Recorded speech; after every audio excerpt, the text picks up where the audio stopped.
to do that. And they left the meeting, and the team was feeling all dejected, and somebody said to Dr. King, what are we going to do now? He said, well, the president says he doesn't have any power. I guess we're going to have to go and get the president some power. And so I've been thinking about that story a lot lately, because everywhere I go, and I know my colleagues have the same experience, people are asking us, what are we going to do? Will you fight for us? And the answer is yes, we are fighting for you. But Selma was about creating the context for the change that you want to see in the world. And so know that as we fight on the inside, we need you to fight on the outside. And we will prove once again that this is the United States of America, and at the end of the day, it's the people who have the last word. Love has the last word. Justice has the last word. Righteousness has the last word. And we will continue to fight.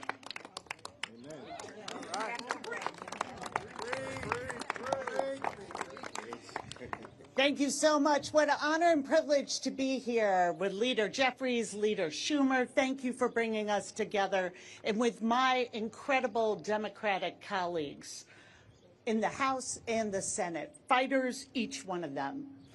100 days ago, Donald Trump came to this Capitol. He swore an oath, spoke to the American people, and promised to bring down prices. And then he started a trade war with our allies, and prices went up. He said we'd be a rich nation again. Then he collapsed the market, and trillions of dollars in savings have been lost. He promised a glorious destiny for Americans. Then he executed an agenda of, by, and for the billionaire class. And now supermarkets are warning they may not be able to stock their shelves.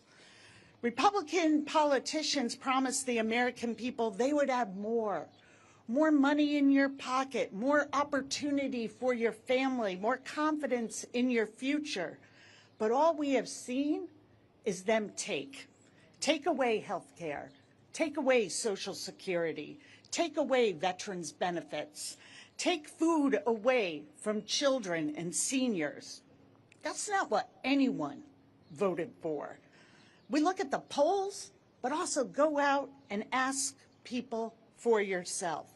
You'll hear the same thing that we're hearing.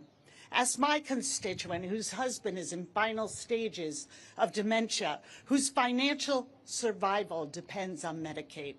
Ask the mom in my district whose son was born with spinal muscular atrophy, a proud college graduate who relies on Medicaid not just to stay alive, but to live a full life. Ask the veterans that I've met in town halls and round tables and in Dunkin' Donuts across my district. They can't get an appointment at the VA right now, and they are scared and think we have forgotten them. Ask the seniors who cannot get someone to pick up the phone at Social Security.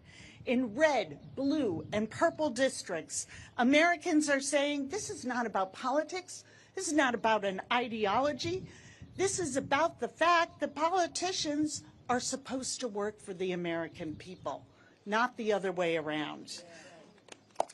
And we see the Republicans in Congress choosing their careers, their political survival, over that of their constituents, listening to Donald Trump and Elon Musk and their donors instead of their own voters.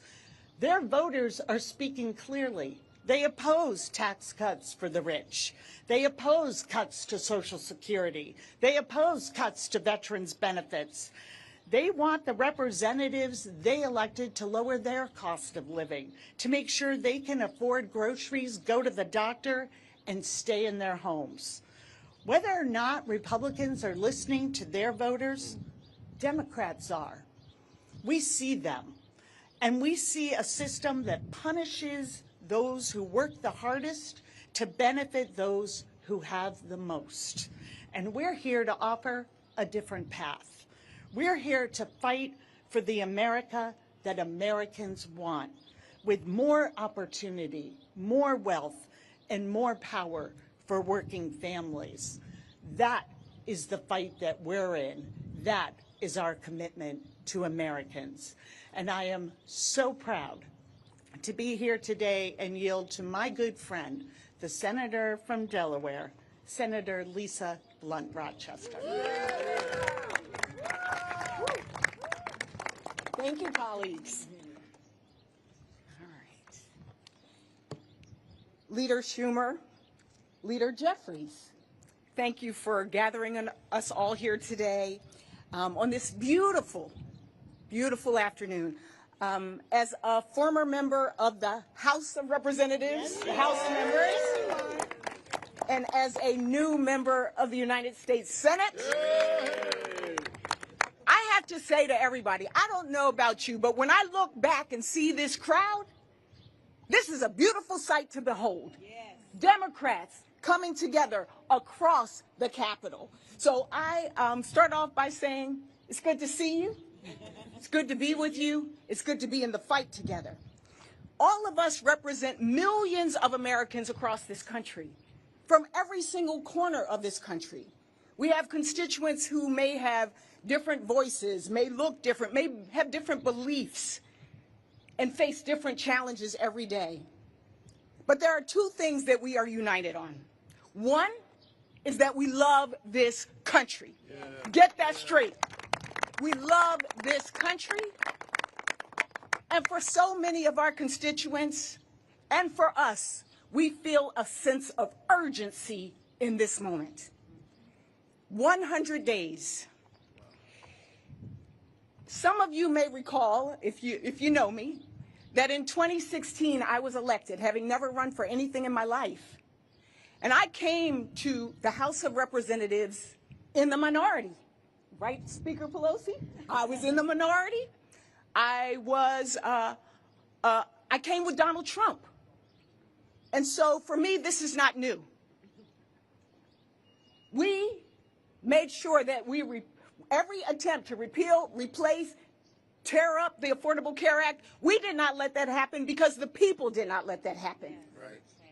And today, I am here as a United States Senator in the minority, temporarily. I'm going to say that again, temporarily. Temporarily. And also with Donald Trump. And I have a message to my Republican colleagues. When I first came in, the word was unprecedented, but now the words are uncertain, chaotic, confused, and corrupt. Yep. Those are the words.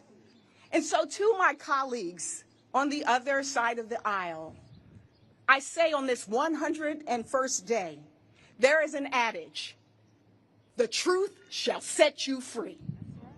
The truth shall set you free. 100 days into this presidency, we've gone from 3 years of solid growth in our economy to the steepest decline that we've seen since the pandemic. That's the truth. Groceries are up, retirement savings are down. That's the truth. Outbreaks of measles and the avian flu, that's the truth. Right. It costs more to build, buy, or to rent a home. It's the truth. American citizens, including 2-year-olds and kids with cancer, are being deported without due process. Wow. That's the truth. There are wars around the world. There's chaos at the Pentagon, and our allies are losing trust in us. Anybody remember Signalgate 1 and the sequel Signalgate 2? And don't forget the Department of Inefficiency, breaking our government while they're stealing your data. It's been a long 100 days, but make no mistake, Democrats are going to continue to fight.